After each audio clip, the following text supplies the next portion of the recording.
ध्यान तुम्हारे हृदय में प्रेम का संचार करता है और शांति को प्रकट करता है। प्रेम पूर्ण हो जाते हो तुम। मतलब घृणा गई, बैर गया।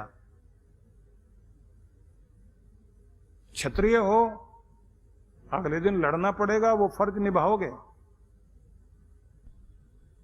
तो युद्ध होगा, अगले दिन भी हो सकता है, कार्य करते जाएंगे, संघर्ष करने पड़ेंगे जीवन में, लेकिन याद रखिए अपने हृदय में प्यार, करुणा ये रहनी चाहिए। युधिष्ठिर भी कुरुक्षेत्र की युद्ध भूमि में रात्रि में जाते थे। सैनिक अपने घायल पड़े हैं या पराए मरते हुए को पानी पिलाना, दवाई देना, इलाज के लिए जाते थे।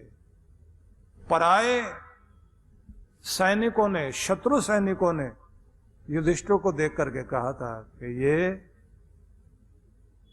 धर्मराज है। जिस आदमी के अंदर इतना बड़ा गुण है, ये भेद नहीं करता ये अपना है ये पराया। अगर घायल कोई है तो फर्ज है हमारा उसकी चिकित्सा करें।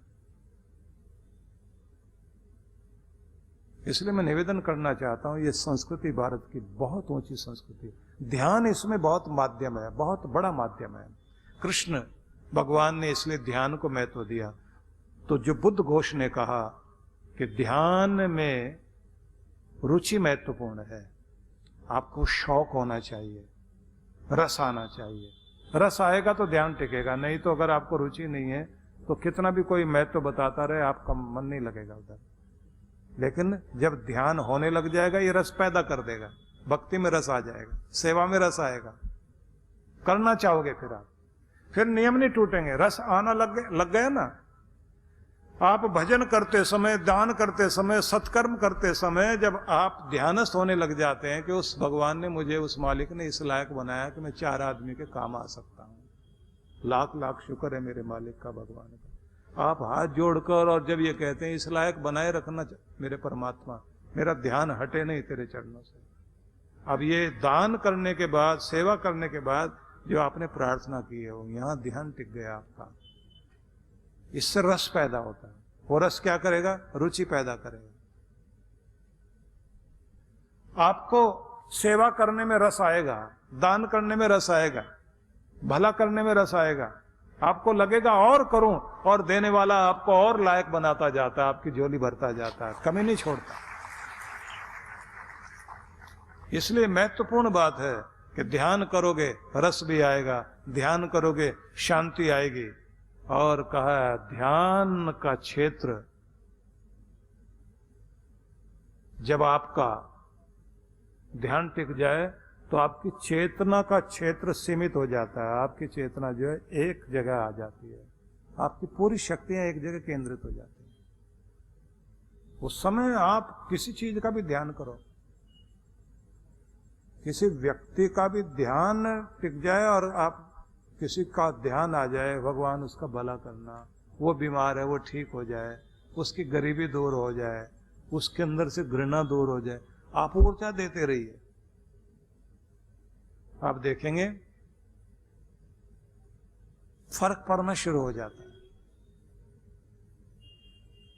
तो मतलब ये हुआ, पूजा पाठ सत्कर्म जो भी कुछ करते हो भाई, उसमें ध्यान को जोड़ना सीख जाओ। ये ध्यान ही आपको योगी बनाता है। पतंजलि ऋषि ने जो शब्द कहा है वो अभ्यास वैराग्याभ्याम तन निरोध।